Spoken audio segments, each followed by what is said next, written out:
If you joined me after the last video, then you'll notice I made a lot of progress since then.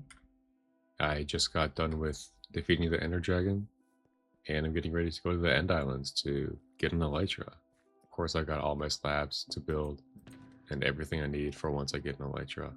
And if you're here for the first time, then welcome. I hope you're ready for some interesting stories and Minecraft gameplay, so we'll get right into it. I've got 3 stories from Am I the A-Hole today, and the first one is called Am I the A-Hole for being the best man at a wedding and losing the wedding rings? And just off the bat, off the title, that sounds really bad, but usually these titles can be deceiving, so let's hear them out. Yesterday, I, 48M, was the best man at my friend's wedding. For a little context, my friend had told me this wouldn't be a traditional wedding. The ceremony was performed by a Native American. I'm ignorant on the culture and don't know their titles, so I'll just refer to them as the ceremony officiant, or CO. They had water blessed, and the bride and groom drank from the same cup to signify they'd always be together to take care of each other. They left the ceremony wrapped in a blanket, etc. Then it came time to present the rings. The CEO asked for them, and everyone got quiet. Everyone looked at each other for a moment, then I realized everyone was looking my way. I started panicking and realized no one had ever mentioned anything about the wedding rings before just now. Even the groom looked over at me and I shrugged and whispered, "You never gave me the rings." That's when the photographer came to me and asked for a large white bag that she gave me earlier. I told her that the wedding coordinator took it. The photographer told me the rings were in that bag. I said loud enough for the front row to hear, "Boy, that would have been nice to tell me." As far as this bag goes, I had gone to the bride's hotel with a bag of things the groom said she needed. While in the hotel lobby, the photographer ran up to me and introduced herself and handed me the white bag. She said it had the botaniers for the groom and groomsmen along with other things and asked me to take it to the venue. I didn't know what any of it was for and just figured it was decorations or something for photos. The coordinator took the bag from me when I got to the venue and I didn't see the bag after that. At this point in the wedding, everything is extremely awkward. The CEO sang an impromptu song as I searched for the rings, but even after that was over, the rings still hadn't been found. After some judgmental murmurings from the bridal party, I ran down the aisle to where the coordinator was standing. I asked her what happened to the bag and she said she'd give it to the CEO. I walked back up and said that they were in the bag but they couldn't find the rings in it. In the end, the CEO blessed 2 rings that guests had taken off their own fingers to use as substitutes. I thought the whole thing was funny and just a silly thing the bride and groom would look back at and laugh after. A few other people were laughing too, but I heard someone from the bride's family say, "It's not funny, this is ridiculous." It turned out the rings were in the bag the CEO had the whole time. They just didn't see them. I don't think this is my fault since no one told me about the rings, but I also feel a little guilty because some people are saying I should have asked about them since I was the best man. So am I the a-hole? Now there are a couple edits on this, so I'm going to read those first. Edit. Looks like we have done frequently asked questions here, so let me shed some light. Number 1. Yes, there was a rehearsal, and no, the rings weren't mentioned there either. The wedding and reception were at the same venue with the wedding being outside. So at the rehearsal, they had us walk out from inside the building to where the wedding was at this gazebo. They took the bride and groom at first and told them what they were doing during the ceremony. Then they had the groomsmen and bridal party walk out and take their places. If they mentioned the rings, they did it to the bride and groom and not to any members of the party. Number 2. In hindsight, I probably should have asked about the rings, but when I think about it, the answer would have been, the officiant will have the rings. I was never supposed to have the rings. The only reason that bag came with me to the venue was because I bumped into the photographer at the hotel and she asked me to take the bag to the venue. Number 3. Just because I didn't ask about the rings doesn't mean I didn't do anything for the groom or for the wedding. On the day of the wedding, the groom asked me to pick up a fresh undershirt which I did and paid for myself. He also asked me to take things over to the hotel to be given to the bride, which is why I was in the hotel lobby in the first place. I wrote my speech, I put together the bachelor party, I made sure all the other groomsmen had the correct tuxedos down to the correct color of the pocket square, and I even took off the week of the wedding in case the bride and groom needed me to do something. I would be available day and night. I let them know that 3 months before the wedding, then reminded them 2 weeks before the wedding, and again at the bachelor party, which was a week before the wedding. Number 4. The only people that knew the rings were in the bag were the bride and the photographer and the CEO. Not even the groom knew that the rings were in the bag.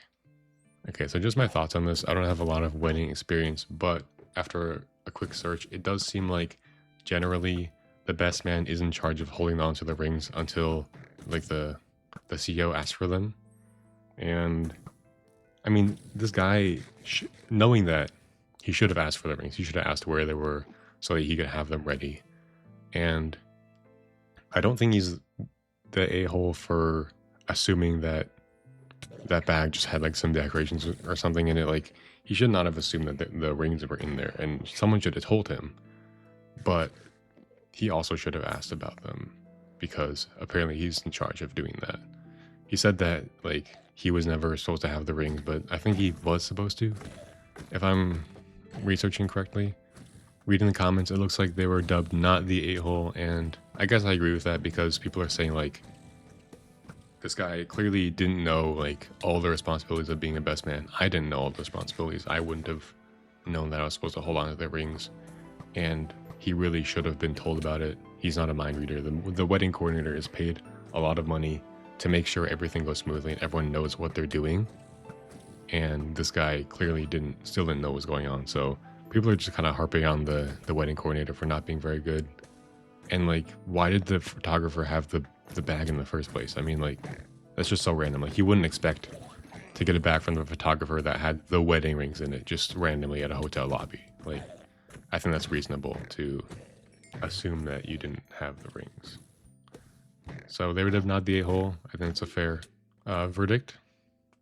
This next story is called, Am I the a-hole for leaving my niece's first birthday after my sister, her mom, embarrassed me in front of the guests?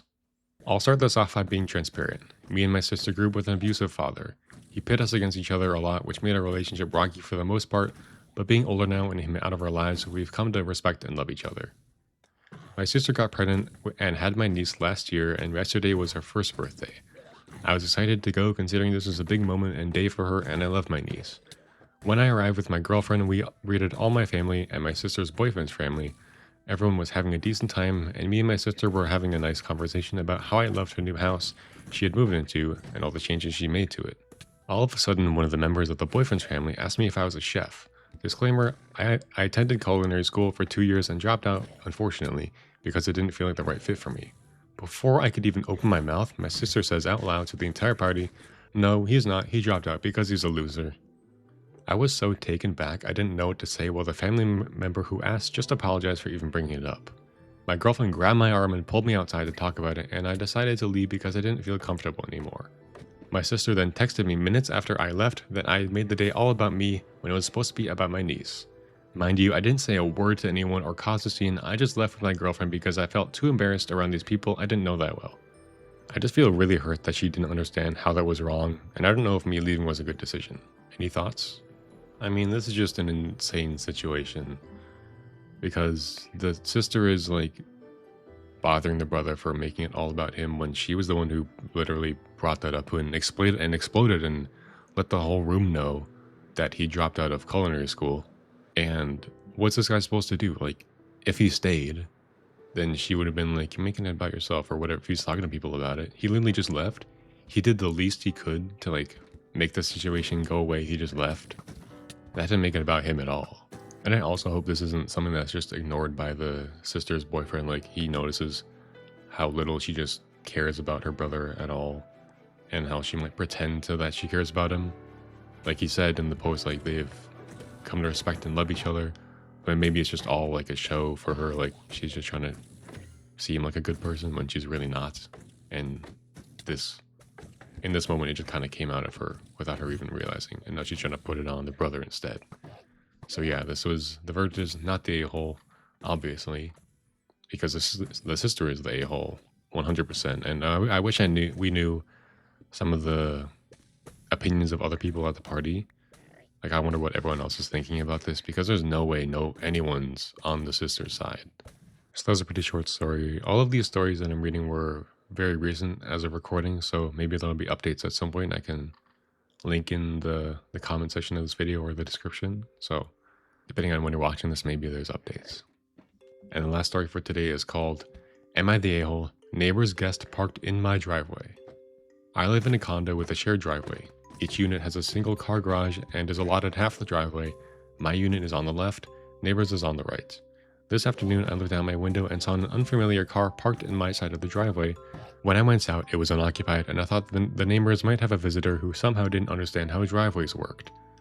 Normally, I would have shrugged it off and let it be, but my wife was on her way home and typically parks in the driveway, so I knocked on the neighbor's door, and sure enough, she was babysitting and the child was being picked up, and they'd be right out of the way.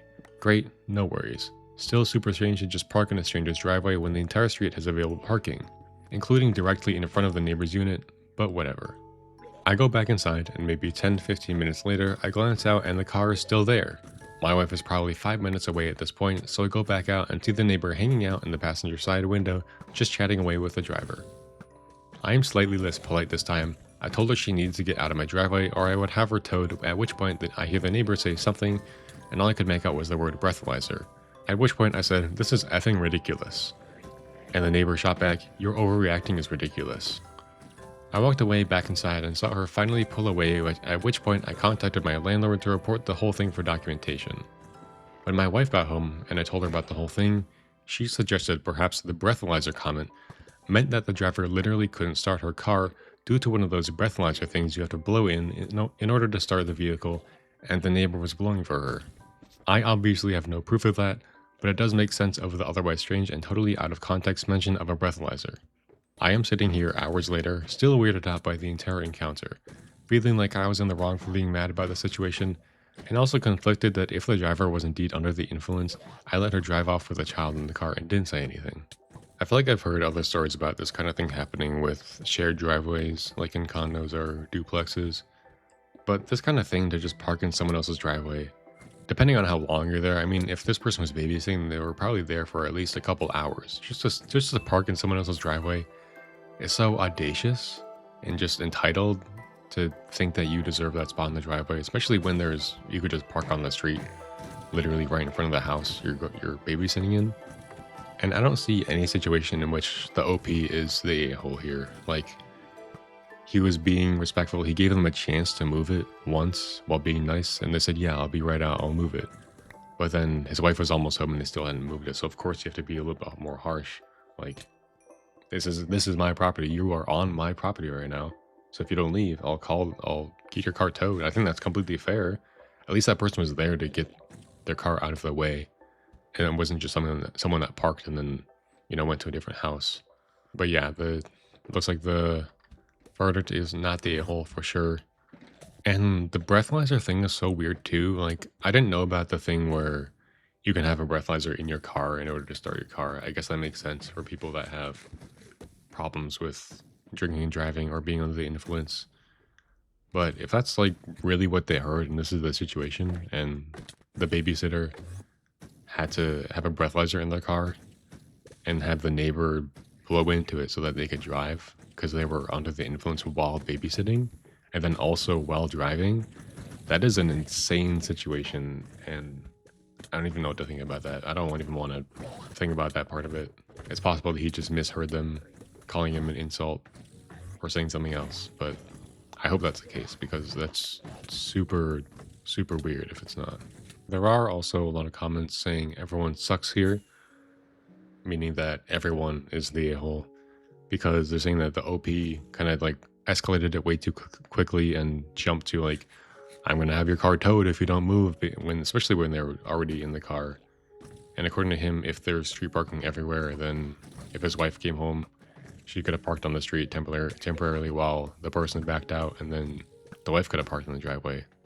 But also, like, I think a lot of people get kind of territorial about their property and like keeping other people off of it. Like, "This is my property, you can't be on here," which I understand. But I also understand how people would say that this is escalated to way too fast and people are too obsessed with like escalating things with their neighbors over ridiculous things just because they are in a bad mood or whatever. But it looks like most people here are saying not the a-hole. So that was a very successful mission today. My bow is almost dead, but this is everything that I got. A bunch of diamond stuff and all the iron that I'm just gonna, disenchant or whatever. I got 4 elytras in total. I somehow found so many cities that were just right next to each other with this just insane luck. Like, I've never experienced that before. I've played recently and on other worlds and just like not found anything for so long, but I got 4 elytras, which is pretty awesome. I got mending on this one already, of course, and a bunch of shulker boxes too, which is exciting. So I can start doing some big builds pretty soon probably, which I'm looking forward to. And if you're also looking forward to that, then go ahead and subscribe to the channel and leave a like if you enjoyed the video, and I'll see you in the next video.